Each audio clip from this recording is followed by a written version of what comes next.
कुलुसियों के नाम पौलुस प्रेरित की पत्री 2 अध्याय। मैं चाहता हूं कि तुम जान लो कि तुम्हारे और उनके जो लौदीकिया में हैं और उन सब के लिए जिन्होंने मेरा शारीरिक मुंह नहीं देखा, मैं कैसा परिश्रम करता हूं,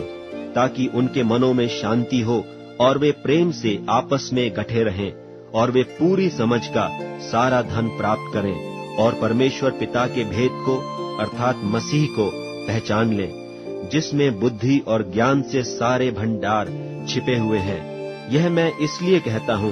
कि कोई मनुष्य तुम्हें लुभाने वाली बातों से धोखा न दे, क्योंकि मैं यदि शरीर के भाव से तुमसे दूर हूं तो भी आत्मिक भाव से तुम्हारे निकट हूं और तुम्हारे विधि अनुसार चरित्र और तुम्हारे विश्वास की जो मसीह में है दृढ़ता देखकर प्रसन्न होता हूं। सो जैसे तुमने मसीह यीशु को प्रभु करके ग्रहण कर लिया है, वैसे ही उसी में चलते रहो और उसी में जड़ पकड़ते और बढ़ते जाओ, और जैसे तुम सिखाए गए वैसे ही विश्वास में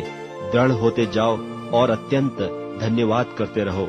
चौकस रहो कि कोई तुम्हें उस तत्व ज्ञान और व्यर्थ धोखे के द्वारा अहेर न कर ले, जो मनुष्यों के परंपराई मत और संसार की आदि शिक्षा के अनुसार है, पर मसीह के अनुसार नहीं, क्योंकि उसमें ईश्वरत्व की सारी परिपूर्णता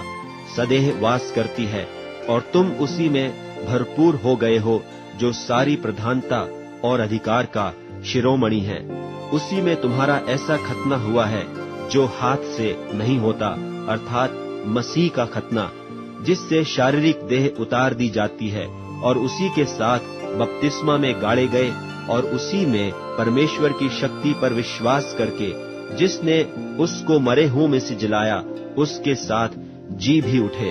और उसने तुम्हें भी, जो अपने अपराधों और अपने शरीर की खतना रहित दशा में मुर्दा थे, उसके साथ जिलाया और हमारे सब अपराधों को क्षमा किया और विधियों का वह लेख जो हमारे नाम पर और हमारे विरोध में था मिटा डाला और उसको क्रूस पर कीलों से जड़कर सामने से हटा दिया है। और उसने प्रधानताओं और अधिकारों को अपने ऊपर से उतारकर उनका खुल्लम खुल्ला तमाशा बनाया और क्रूस के कारण उन पर जय जयकार की ध्वनि सुनाई।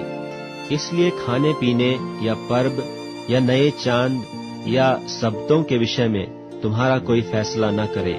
क्योंकि ये सब आने वाली बातों की छाया हैं, पर मूल वस्तुएं मसीह की हैं। कोई मनुष्य दीनता और स्वर्गदूतों की पूजा करके तुम्हें दौड़ के प्रतिफल से वंचित न करे। ऐसा मनुष्य देखी हुई बातों में लगा रहता है और अपनी शारीरिक समझ पर व्यर्थ फूलता है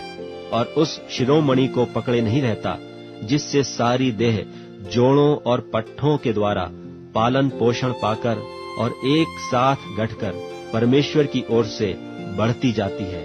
जबकि तुम मसीह के साथ संसार की आदि शिक्षा की ओर से मर गए हो, तो फिर उनके समान जो संसार में जीवन बिताते हैं, मनुष्यों की आज्ञाओं और शिक्षा अनुसार और ऐसी विधियों के वश में क्यों रहते हो कि यह न छूना, उसे न चखना और उसे हाथ न लगाना, क्योंकि ये सब वस्तु काम में लाते लाते नाश हो जाएंगी।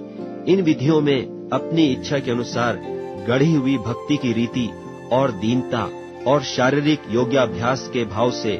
ज्ञान का नाम तो है, परंतु शारीरिक लालसाओं के रोकने में इनसे कुछ भी लाभ नहीं होता।